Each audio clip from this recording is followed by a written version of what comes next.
एक छोटे से गांव में मनोज नाम का एक गरीब किसान रहता था। मनोज बहुत ही ईमानदार और मेहनती आदमी था। मनोज के परिवार में उसकी पत्नी मीना और उसका बेटा रोहित रहते थे। पूरे गांव में मनोज की एक अलग पहचान थी।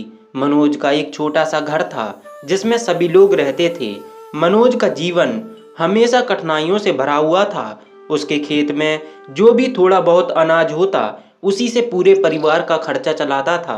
एक दिन की बात है, मनोज मीना से कहता है, सुनो भाग्यवान, कुछ खाना बना है तो जल्दी लेकर आओ, मुझे खेत में काम करने भी जाना है। इतनी बात सुनकर मनोज की पत्नी मीना कहती है, जी वो खाना नहीं बना है, घर में कुछ भी सामान नहीं है जिससे मैं खाना बना सकूं।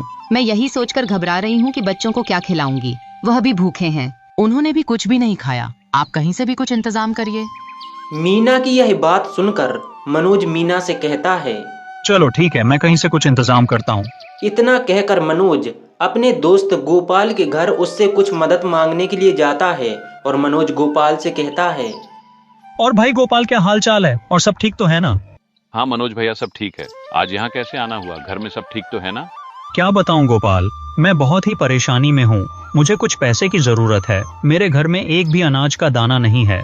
मैं तुमसे कुछ मदद मांगने के लिए आया हूँ। मैं तुम्हारे पैसे बहुत जल्द ही वापस कर दूंगा।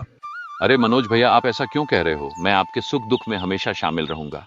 भाई मुझे 2000 रुपए उधार दे दो, मैं जल्द ही तुम्हारे पैसे वापस कर दूंगा।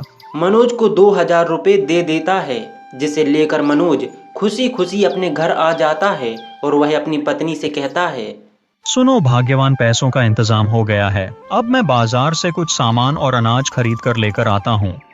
मनोज की ये बात सुनकर मीना कहती है, ठीक है जी, आप जल्दी से सामान ले आओ, हमारे बच्चे भी भूखे हैं।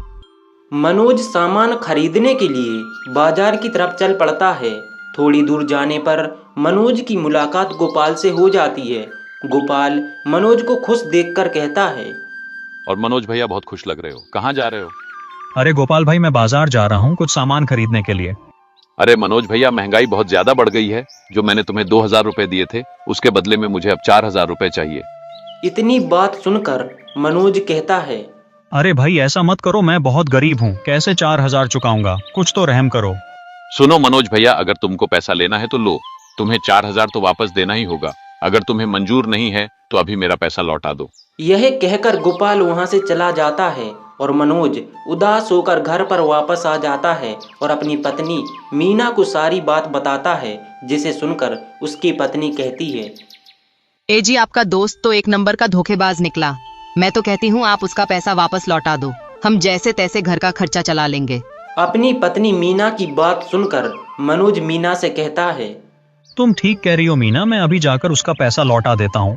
फिर मनोज गोपाल के घर जाता है और गोपाल से कहता है, धोखेबाज, मुझे तेरा पैसा नहीं चाहिए। आज के बाद हमारा तुम्हारा कोई संबंध नहीं है।